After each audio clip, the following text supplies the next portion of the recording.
Hello, Bacho. Let's read the question. So the question says a small manufacturer has employed 5 skilled men and 10 semi-skilled men and makes an article in two qualities, a deluxe model and ordinary model. The making of deluxe model requires 2 hours work by a skilled man and 2 hours work by a semi-skilled man. The ordinary model requires 1 hour by a skilled man and 3 hours by a semi-skilled man. By union rules, no man can work more than 8 hours per day. The manufacturer gains ₹15 on the Luxe model and ₹10 on the ordinary model. How many of each type should be made in order to maximize his total daily profit? Also find maximum daily profit. So आइए बच्चों इसका की concept लिख लेते हैं. की concept. तो हमें यहाँ पे क्या करना है? मैक्सिमाइज करना है profit. So maximize Z, which is the profit, by plotting graph of equations. ठीक है बच्चों. तो आइए अब यहाँ पे पहले कितना कितना प्रॉफिट बना रहा है वो हम देख लेते हैं. ₹15 ऑन द लुक्स मॉडल जो हायर एंड मॉडल है और ₹10 ऑन द ऑर्डिनरी मॉडल. तो यहाँ पे दो टाइप की चीज़ें हैं. ठीक है. So let X and Y be the number of the Lux model and ordinary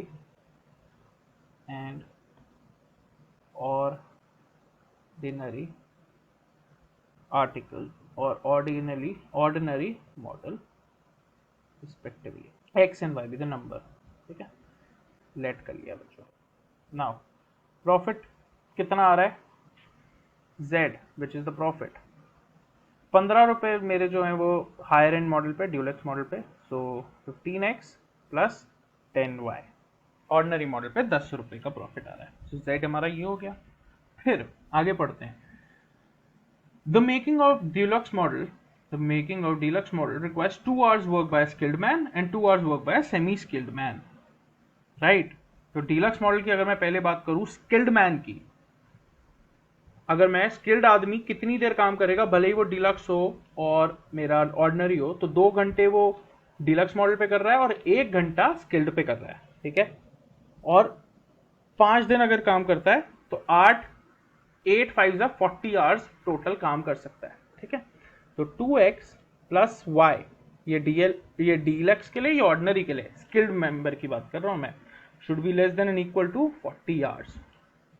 right. और अगर मैं बात करूं सेमी स्किल्ड मैन की, तो उसको डीलक्स मॉडल बनाने में लग रहे हैं 2 घंटे और ऑर्डिनरी बनाने में लग रहे हैं 3 घंटे. So 2x plus 3y, 2x plus 3y less than and equal to 80. क्योंकि बच्चों यहाँ पे देखो 5 स्किल्ड मैन है. ठीक है. 5 8 जा कितना हो गया? 40. और यहाँ पे 10 सेमी स्किल्ड मैन है, तो 10 8 जा 80. Right. I hope this is very crystal clear to all of you. Right. अब आगे बढ़ते हैं. अब देखो यहाँ पे क्या लिखा है और पढ़ने की कोशिश करते हैं कि प्रॉफिट मेरा मैंने लिख लिया. अब भाई कुछ ना कुछ तो प्रोड्यूस करेंगे ही करेंगे, है ना. तो x would be greater than and equal to 0 और y will be greater than and equal to. That's it. और कुछ नहीं करना, हमें सारी चीजें मिल गई. अब सिर्फ ग्राफ प्लॉट करना है. तो देखिए पहला इक्वेशन है 2x plus Y less than and equal to 40. Okay. तो ये इन इक्वेशन है. इक्वेशन हो जाएगी 2x plus Y is equal to 40. तो पुट x इक्वल 0 तो y 40. फिर put y equal 0 x 20. Tabular form create कर दीजिए. टैबुलर फॉर्म बना दीजिए x और y. x 0 तो y 40 और y 0 तो x 20. फिर बच्चों दूसरी इक्वेशन उठाइए. दूसरी इक्वेशन है 2x plus 3y less than and equal to 80. तो पुट x इक्वल 0 तो y कितना हो गया? 80/3. एंड पुट y इक्वल 0 तो x हो गया बच्चों 40. ठीक है. तो ये पुट कर दीजिए x एंड y. x 0 तो y 80/3 एंड जब y 0 x 40. परफेक्ट. अब ये हमें मिल गया। अब हम इसकी रीजन भी चेक कर लेते हैं, जो कि हम चेक लगाएंगे 0 0 का। Check for 0 comma, that is put x equal 0 and y also equal 0। ठीक है, तो इक्वेशन में डाल दीजिए। तो पहली इक्वेशन है 2x plus Y less than and equal to 40। तो क्या 0 प्लस 0 छोटा होता है 40 से? बिल्कुल होता है, ट्रू। तो ये हो जाएगा टूवर्ड्स, ये हो जाएगा टूवर्ड्स ओरिजिन। फिर दूसरा equation 2x plus 3y less than and equal to 80। फिर अगेन 0 प्लस 0 क्या छोटा होता है 80 से? बिल्कुल होता है, ट्रू। तो ये भी आ जाएगा मेरा टूवर्ड्स ओरिजिन। ठीक है बच्चों, आ जाएगा टूवर्ड्स ओरिजिन। अब एक रफ ग्राफ प्लॉट कर लेते हैं बच्चों। देखिए, अब मुझे y मैक्सिमम कहाँ तक चाहिए? 80/3। 80/3 अगर कहें तो अराउंड 30 के नीचे। ठीक है, बहुत है ये हमारे लिए, इतना ग्राफ काफी। तो आ जाइए 10, 20 एंड 30। फिर अगेन इसको हमें x मैक्सिमम कितना चाहिए? 40 तक। ये हो जाएगा कितना? 10, 20, 30 एंड 40। अब ये हम एक रफ ग्राफ बना रहे हैं, फेयर ग्राफ आपको मैं दिखाऊंगा। ठीक है, ये मेरा 0। तो पहला x0/40, y हमें 40 तक चाहिए था, तो यहाँ पर थोड़ा एक्सटेंड कर लेंगे, उस पर प्रॉब्लम थोड़ी है उसमें, है ना। तो x0/40 ये इधर हो जाएगा 0,40। फिर x20 तो y0। Join this with an indefinite solid line. Solid line क्यों? क्योंकि वहां पे इक्वल टू साइन का मैं यूज कर रहा हूँ बच्चों। ठीक है, अब दूसरे लाइन पे आ जाइए। दूसरे लाइन कहता है 0x 80/3y। तो 80/3 कहीं ना कहीं मेरी इधर होगी। ठीक है, 0,80/3। ठीक है, 80/3। और दूसरा कह रहा है 40, x40 तो y0 ये इधर होगी। ठीक है, तो ये इसको भी ज्वाइन कर दीजिए इनडेफिनेट सॉलिड लाइन से। Now x greater than 0, greater than and equal to 0, y greater than and equal to 0। तो ये रीजन और ये रीजन, परफेक्ट। तो अब देखिए मुझे कॉमन रीजन क्या मिल रहा है। कॉमन रीजन मार्क कर लेते हैं। तो कॉमन रीजन बच्चों मेरा हो गया ये, राइट, क्योंकि ये दोनों टूवर्ड्स दी ओरिजिन वाली चीजें थी, तो ये ओरिजिन की तरफ आएंगे, तो ये मेरा कॉमन रीजन हो गया, राइट। क्योंकि ये भी, इसकी भी नीचे है शैडो, इसकी भी नीचे रीजन है। ओके, दोनों लाइंस का नीचे ही रीजन है, परफेक्ट। कॉर्नर पॉइंट्स क्या हो गए? क्या क्या हो गया? एक तो 0,0 हो गया कॉर्नर पॉइंट, दूसरा 0,80/3 हो गया, तीसरा ये कौन सा पॉइंट है बच्चों? ये पॉइंट मुझे दिख तो रहा है, अब जब आप हम ग्राफ पे शो कराऊंगा तो मैं आपको दिखाऊंगा 10,20 ये पॉइंट है, और ये 20,0 पॉइंट है, परफेक्ट। तो यहाँ पे लिख देते हैं corner points.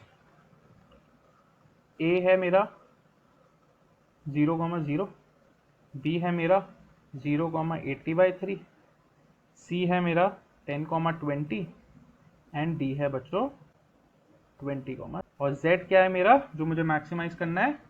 15x plus 10y, 15x plus 10y, ये मैक्स। तो हर जगह से इनकी वैल्यूज निकाल लेते हैं। ठीक है, तो अगर मैं आपको फेयर ग्राफ भी दिखाऊं तो यही फेयर ग्राफ है। अभी इसके कोऑर्डिनेट्स भी मार्क कर लेंगे। तो z at 0,0 which is point A.